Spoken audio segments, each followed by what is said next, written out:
எவ்வளோதான் செலவு பண்ணி இந்த மருந்து மாத்திரைன்னு வாங்கி போட்டாலும் இந்த தோல் நோய் மட்டும் நம்மளை விடாமல் திரும்ப திரும்ப வருது அப்படின்னு நீங்கள் நினைக்கிறவங்க இருந்தீங்கன்னா கவலையப்படாதீங்க. இந்த வீடியோ உங்களுக்காண்டி தான்.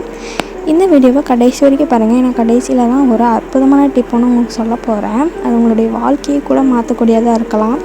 நீங்கள் இந்த வீடியோவை ஃபுல்லாக பார்க்கும்போதே நீங்கள் உங்கள் கையில் ஒரு பேப்பர் அண்ட் ஒரு பென் வச்சுக்கோங்க. நான் சொல்லக்கூடிய ஃபுட் ஐட்டம்ஸ்லாம் அதில் நோட் பண்ணி வச்சுக்கோங்க. ஃபஸ்ட்டு நம்ம எதெல்லாம் சாப்பிடக்கூடாத உணவுகள் அப்படின்னு நம்ம பார்க்கலாம். இந்த தோல் நோய்கள் பொதுவாகவே பூஞ்சைகளால் தான் ஏற்படக்கூடியது. இந்த பூஞ்சைகளுக்கு ரொம்பவுமே பிடித்த ஒரு உணவு அப்படின்னு பார்த்திங்கன்னா சர்க்கரை தான். ஸோ எந்த அளவுக்கு நீங்கள் சர்க்கரையை அவாய்ட் பண்ண முடியுமோ அந்த அளவுக்கு அவாய்ட் பண்ணிக்கோங்க. உங்களை கம்ப்ளீட்டாக அவாய்ட் பண்ண சொல்லலை, ஓரளவுக்கு அவாய்ட் பண்ணிக்கோங்க. அதுக்கடுத்து இந்த கேக் ஐட்டம்ஸ், அதுக்கப்புறம் இந்த சாக்லேட்ஸு, அது என்ன பிராண்ட் சாக்லேட்னாலும் பரவாயில்ல, சாக்லேட்ஸ், அதுக்கப்புறம் இந்த மாதிரி கூல் ட்ரிங்க்ஸ், அதாவது சாஃப்ட் ட்ரிங்க்ஸ் அப்படின்னு சொல்லுவாங்க. அடுத்து நம்ம இந்த கேண்டீஸ் இந்த மாதிரி விற்பாங்க பார்த்திங்களா, அதுவுமே அவாய்ட் பண்ணணும்.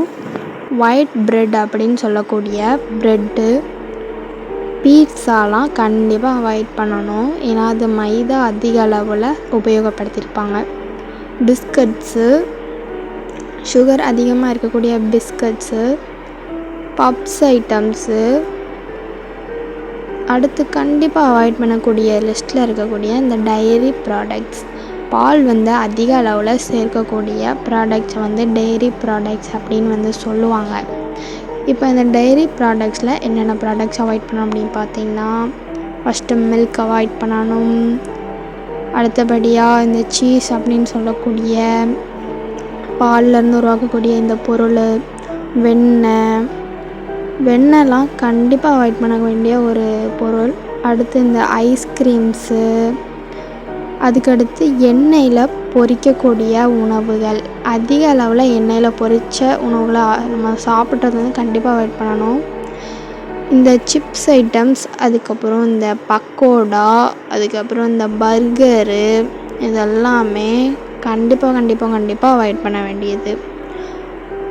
அடுத்து இந்த ஊற வைக்கக்கூடிய உணவுகளான இந்த ஊறுகாய், அப்புறம் இந்த மதுபானங்கள்லாம் கண்டிப்பாக அவாய்ட் பண்ணணும். இந்த தோல் நோய் குணமாகிற வரைக்கும் கண்டிப்பாக அவாய்ட் பண்ணணும்.